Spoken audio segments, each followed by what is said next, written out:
এই গরমে কলিজা ঠান্ডা করার মতন একটা ডেজার্ট আজকে আপনাদের সামনে নিয়ে এসেছি। হ্যাঁ বন্ধুরা, আসসালামু আলাইকুম। আজকে আপনাদের সামনে নিয়ে এসেছি সাগু মিল্ক পুডিং।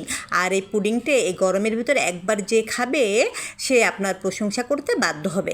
হ্যাঁ বন্ধুরা, তাহলে চলুন দেখে নেওয়া যাক আজকের রেসিপিটা। রেসিপি শুরুতেই আমি সাগুগুলোকে ভালোভাবে ধুয়ে এখন পাতিলের ভিতরে আমি এটাকে দিয়ে দিলাম, দিয়ে এটাকে আমি কিছুক্ষণ জাল করে নেব ফুটে ওঠা পর্যন্ত। ফুটে যখন উঠে গেছে তখন এটাকে আমি পানি পাল্টিয়ে নেব এবং এটাকে আমি ভালোভাবে ঠান্ডা পানির সাথে ধুয়ে নিয়ে এটাকে রেখে দেব।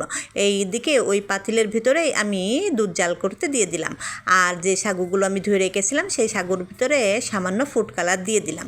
ফুড কালার দিয়ে এটাকে আমি রেখে দিলাম। এদিকে আমি দুধের বলক ফুটে গেছে আর তার ভিতরে আমি দিয়ে দিলাম পরিমাণ মতন চিনি, দিয়ে এটাকে আমি জাল করে নিলাম। আর এই পাশে আমি আগার আগার পাউডারটাও পানি দিয়ে গুলিয়ে নিলাম। পানি দিয়ে গুলিয়ে নেওয়ার পর আমি এটাকে একটু পরে ওর ভিতরে দিয়ে দেবো। যাই হোক, এখন আমি সাগুগুলোকে দুধের ভিতরে দিয়ে দিলাম, দিয়ে এটাকে আমি ভালোভাবে জাল করে নেব। ভালোভাবে জাল করে নেওয়ার পর যখন দুইটা বলক ফুটে যাবে তখন আমি দিয়ে দেবো agar agar powder. Agar agar পাউডারটা দিয়ে আমি এটাকে আরও কিছুক্ষণ জাল করে নেব।